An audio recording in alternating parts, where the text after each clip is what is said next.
Hoje nós vamos falar sobre os benchmarks. Será que isso é bom ou é ruim para o seu negócio?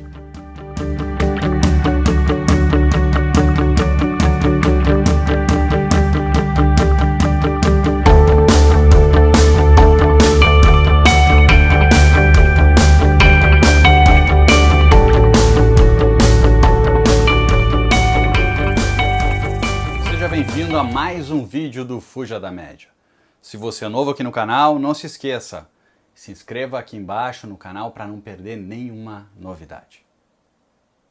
Bem, hoje nós vamos falar sobre a importância dos benchmarks. Ou melhor, será que são tão importantes assim? Bem, quando a gente fala sobre o conceito de benchmark, normalmente nos traz uma referência boa, né? Puxa, aquela empresa ela é benchmark em determinado segmento. Puxa, fulano é benchmark no modelo de trabalho e assim por diante. Porque o significado tradicional no mercado para benchmark, sem me preocupar com a tradução literal assim por diante, é uma referência de sucesso, um modelo bem sucedido de alguma atividade, de algum comportamento, de algum modelo de trabalho. Correto? Então até aqui o benchmark só traz aspectos positivos, né? Ele nos direciona para a gente entender e ver de fato quem está protagonizando de alguma forma em determinados mercados. A grande armadilha do benchmark é que, na verdade, se a gente sempre se basear pensando em outro, a gente, de alguma forma, vai estar sempre abrindo mão de certas variáveis de motivação além do benchmark.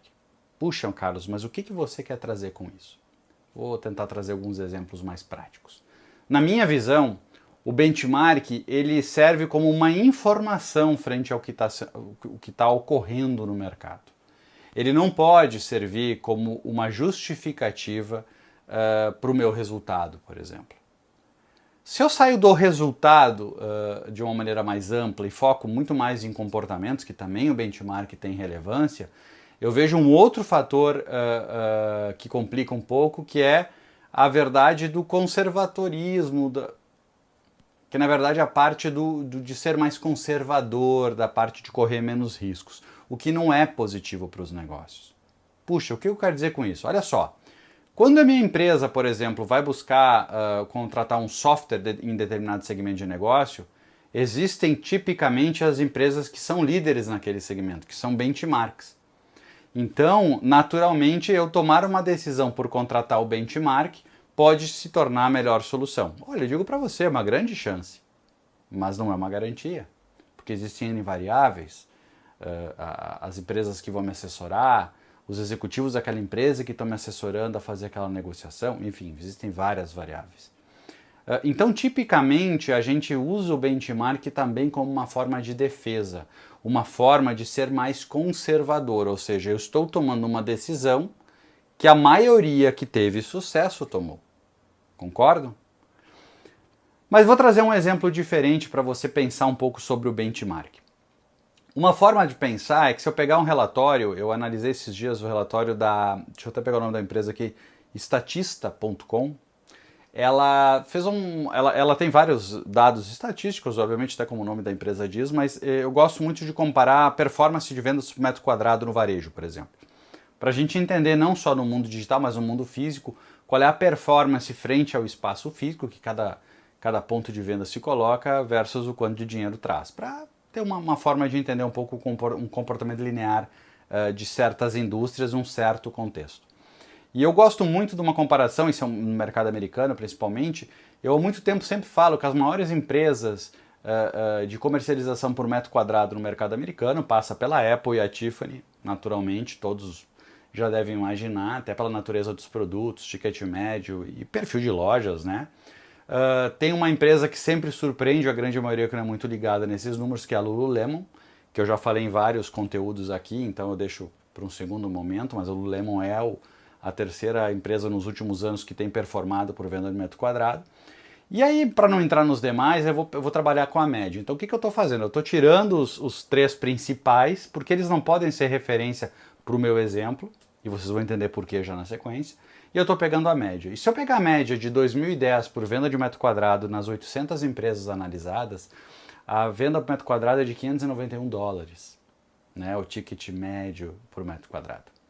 E se eu pegar em 2019, eu estou ignorando 2020 por uma questão que foi um ano atípico, né? Em 2019 a gente trabalhou na casa de 606, 608 dólares. Ou seja, uma diferença menor do que 7% nessa disparidade entre o ticket médio do quarto colocado até o 800, a média, de 10 anos de intervalo. A gente não melhorou mais do que 5, 6, 7%. Basicamente, se a gente for olhar, até a defasagem econômica, de certa forma, empata. Então, não quer dizer que a gente foi de uma forma positiva em termos de venda, né? Mesmo não tendo inflação diretamente nos Estados Unidos, existe, obviamente, remarcação de preço e algumas variáveis assim. Então, de certa forma, a gente está falando de um mercado estável. Por quê? Porque tipicamente as companhias, quando a gente fala no mundo de negócios, o benchmark é um nível de onde eu me comparo a chegar próximo a empatar. E em alguns casos, algumas empresas querem desafiar. Não, eu quero me tornar líder, então eu vou passar aquele benchmark.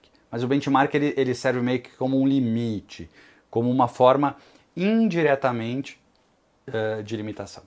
Quando eu levo esse mesmo conceito do benchmark, ou seja, aquele cara que está liderando, aquele clube, aquela empresa clube, né, que está liderando no esporte, o esporte traz uma outra conotação. Uma conotação de que toda a performance, o treino, a repetição, ela vai ser visando superar aquela marca daquele meu competidor.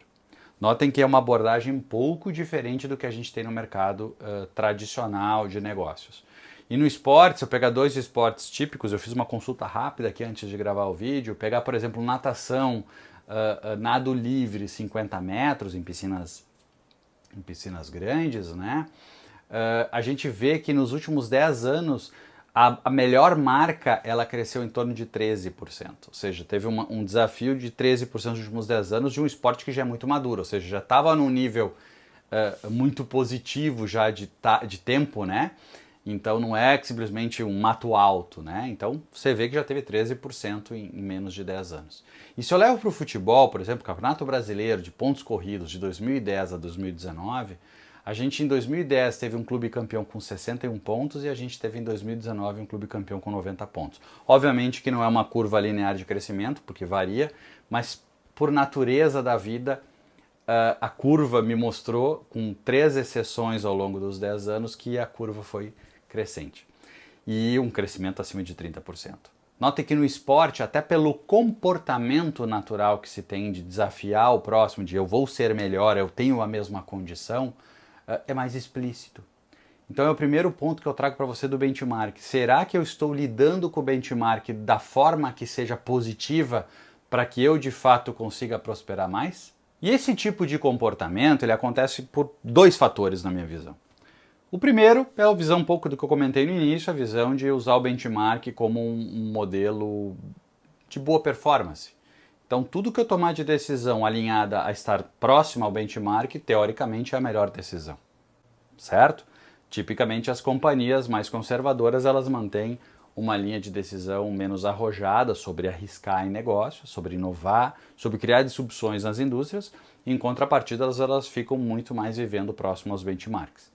Então esse é o primeiro fator que traz o risco sobre do porquê as companhias não são tão arrojadas como no esporte.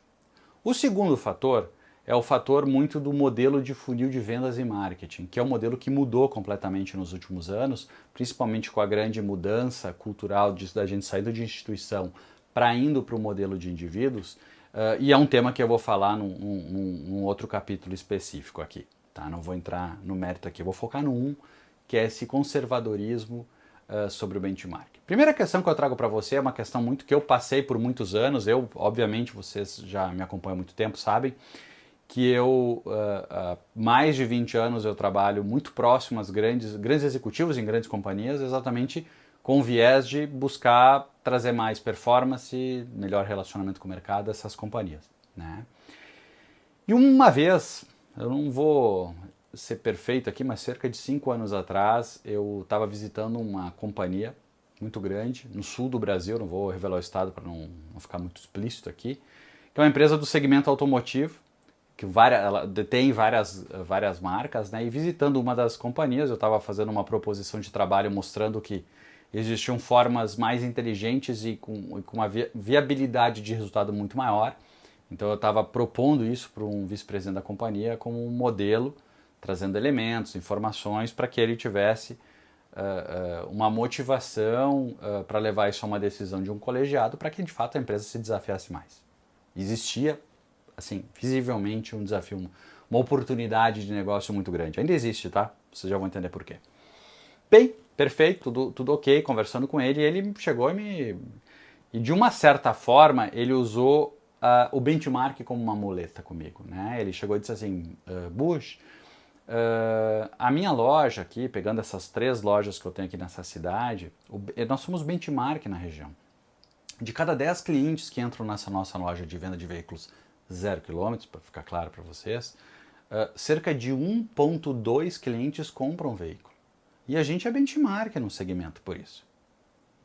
E eu, obviamente, por não ser um mega de um especialista naquele segmento e naturalmente não valorizar o benchmark como um mandamento do mercado, que eu questionei ele. Mas por que o benchmark não é 2? Não é 3? Não é 4 clientes que compram a cada 10 que entram na loja? Por que não 10? E aí ficou aquele silêncio, aquela indisposição, tipo, ele olhava para mim e dizia assim, tu entendeu que eu já sou benchmark? Não tem como ser muito melhor que o benchmark, tipo, na visão dele colocando. E eu, no meu lado, olhando assim, dizendo assim, pô, mas é tão óbvio, como é que tu não chega em 2, em 3, em 4? Então notem que diferença é a percepção de cada um de nós olhando a viabilidade do benchmark. Ele, naturalmente, olhando com conforto, olhando com respeito, como uma limitação, como fosse uma regra, uma lei. E eu, automaticamente, por sempre estar sendo desafiado, porque os clientes, de certa forma, nos interagem muito nessa questão de desafiar, com um pensamento mais do esporte, talvez. Pô, por que não superar? Por que não fazer melhor? Então, eu quero trazer primeiro para o ambiente mais de loja física, aqui o meu exemplo. Eu trouxe o exemplo do venda por metro quadrado, estou trazendo aqui o exemplo dessa questão do setor automotivo, segmentos completamente diferentes. E a pergunta que a gente tem que se fazer é, o porquê que eu tenho uma conversão tão baixa? Por que baixa, Bush? Porque a maioria das pessoas que vão nas nossas lojas não compram. Logo é baixa. É mais alta a não compra do que a compra. É o que eu falo muito do viés de sobrevivência, já falei isso várias vezes, que as companhias gastam mais energia vendo o que o cliente comprou e o que eu poderia oferecer como cross-sell e upsell, o que não desmereço a inteligência de fazer isso, como é relevante, mas em contrapartida, elas deixam de entender por que ele não comprou. E você já pagou para aquele cliente entrar na sua loja. Quando eu pego esse mesmo mundo e levo para o mundo digital, a gente vive os mesmos problemas, não se engane. Canso de fazer reuniões com companhias que já têm uma experiência digital dizendo, olha, a gente está num benchmark muito bom no mercado. Os líderes do segmento têm uma conversão de 3,9% hoje do público que chega no site versus o percentual de pessoas que positivam o pedido, e a gente está com 3,7%, a gente está muito próximo. Aí companhias, nesse sentido, elas projetam como, puxa, se eu quero, por exemplo, crescer 30% ano que vem, porque o mercado eventualmente vai crescer, eu preciso investir mais dinheiro em marketing ativo. Para quê? Para garantir que mais pessoas cheguem no meu site. Porque tipicamente a gente olha o funil de vendas pensando, eu tenho que botar mais pessoas no funil porque eu sei que a bitola embaixo é 3,7, 3,5, 3, cada um com as suas variáveis aí de benchmark, que vai fechar negócio. E aí o pessoal me vende como um fator positivo. Olha que legal, previsibilidade, a gente é uma maquininha e tal. Perfeito. Quanto a isso, nota 10. Mas por que não 4? Por que não 5? Por que não 10? Você não está trazendo gente, por favor. Cara, vem no meu site só para aumentar meu número. Não, as pessoas são chamadas no site de maneiras que geram interesse. E por que eu não converto? Por que eu não faço 30% de conversão? Por que eu não faço 50%? Porque tipicamente as empresas olham do funil para cima e não olham do funil para baixo. Isso é um assunto diferente. Eu vou ter um assunto específico para falar sobre o novo modelo de funil que o mercado trabalha.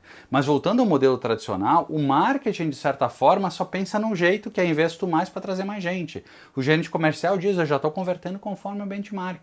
E ninguém está entendendo o que eu faço com aqueles 90 e tantos % de público que eu adquiri e trouxe para o meu site e não estou transformando em venda. Então o benchmark, de uma maneira geral, e obviamente aqui a gente não está falando do benchmark pelo benchmark, mas sim o benchmark, de certa forma, ele acaba limitando um teto de pensamento que a gente tem. Se eu chego para um executivo de e-commerce hoje e digo para ele, cara, vamos fazer um planejamento ano que vem para tu converter 10%, ele vai olhar e vai dizer para mim, cara, tu não conhece o mercado, tu é louco. Mas aí eu tenho vontade de dizer o seguinte, mas por que eu não consigo fazer 10%? Porque ninguém consegue? Até aí não tem nenhuma limitação. O grande ponto é exatamente esse, existem elementos que eu tenho que me desafiar para melhorar essa variável. Eu não estou aqui dizendo que de 3 eu posso chegar em 30. Até porque poderia. Mas eu tenho que entender como eu posso ser melhor a cada dia e não olhando o mercado, o líder, o meu competidor. Eu tenho que olhar a mim mesmo. Se nesse mês eu terminei com 3,72 de conversão, mês que vem vai ser 3,73. Eu tenho que me colocar na cabeça, na mentalidade de um esportista, de um nadador que todo mês ele tem que ter uma média melhor, ele tem que ter um desempenho melhor. É que nem os profissionais que treinam corrida, treinam Ironman, treinam, enfim, qualquer esporte. E por que eu não faço isso nos negócios? Porque é cômodo para a gente buscar uma muleta de dizer que está tudo bem. É cômodo a gente também não ficar esticando a corda o tempo inteiro. Tem várias variáveis aqui envolvidas. Mas o principal fator é, eu posso me desafiar. Eu vou acabar com esse conteúdo aqui com um exemplo que para mim ele é muito claro e vai mostrar um pouco do que eu quero trazer. Uma vez me contaram uma história no interior do Rio Grande do Sul que existiam dois, lá a gente chama de jornaleiro, né? Mas aqui é as tabacarias, né? As bancas, né? Mas dois jornaleiros numa cidade de interior que ficavam, tipo, cada um numa esquina da mesma rua, então uma distância de, sei lá, de 100 metros, 200 metros, muito curta a distância. E era interessante porque eu vou chamar de João e Pedro, tá? Então, mas os nomes não são esses, mas o João, ele tinha ele era um jornaleiro que tinha uma performance desproporcional. As pessoas compravam muito mais lá, ele tinha visivelmente um volume de clientes maior, ele tinha uma ideia de fazer uma forma de exposição dos produtos mais inteligente. Aí o que fazia o Pedro? Estava sempre olhando, dizia, puxa, olha lá, ele colocou agora lá um cartaz escrito com a mão, umas promoções de revista, vou fazer igual. Outro dia o Pedro ia lá e copiava igual. Então, de certa forma, mesmo que o João sempre trazia novidades e engajava, o Pedro, de certa forma, tinha um delay muito pequeno para acompanhar. Então não teria por que ter essa disparidade tão grande. Mas o Pedro passou anos e anos, muito mais de uma década, sobrevivendo como jornaleiro, muito distante da performance, né, e do reconhecimento do que o benchmark, no caso aqui, que era o João tinha. Até que um dia, depois de 15, 20 anos, eles já não tinham mais esse negócio, eles se encontraram um evento, e aí eles tiveram uma conversa muito franca, e o Pedro chegou pro João e disse, cara, eu vou te fazer uma pergunta, e assim, a vida inteira a gente competiu, eu tinha uma vida super adequada, não tenho que me queixar, mas eu não enriqueci com o meu negócio. Eu vejo que tu prosperou absurdamente, tu teve 5, 6 bancas depois, ou seja, tu prosperou e a gente começou no mesmo lugar, na mesma região, com os mesmos públicos e eu via as suas ideias e eu sempre me mantive muito próximo. Me explica o que aconteceu, tu consegue entender? E aí o João falou de uma forma muito tranquila para Pedro. Sim, eu sei muito bem. A minha banca tinha 4 olhos cuidando dela, a tua não tinha nenhum. Porque para o João, ele tinha os 2 olhos dele cuidando da banca dele e o Pedro tinha os 2 olhos não cuidando da sua banca, mas cuidando da banca do João. Esse é exatamente o ponto do benchmark. O benchmark só serve para você gastar sua energia comparando o outro. Ao invés de olhar o benchmark como dizendo, bem, perfeito, o benchmark é meu próximo ponto que eu vou passar, vou vencer. E isso quer dizer que eu não vou copiar a estratégia de quem fez o benchmark. Eu tenho que fazer algo melhor. É um pouco complicado da forma que a gente fala, obviamente negócios e esportes são contextos diferentes, mas o que eu quero trazer para você é que se você se contentar em ser algo entre o que você é e o benchmark, você vai ser muito próximo da média, como eu comentei. A média praticamente não evoluiu no meu início do meu exemplo. Mas vai olhar a Apple, a Lululemon e a Tiffany. Elas evoluíram muito mais. Talvez porque a mentalidade de gestão, de produto, é bem diferenciada no mercado. O que a gente não pode negar. Espero que esse vídeo tenha ajudado todos vocês. Fiquem muito bem.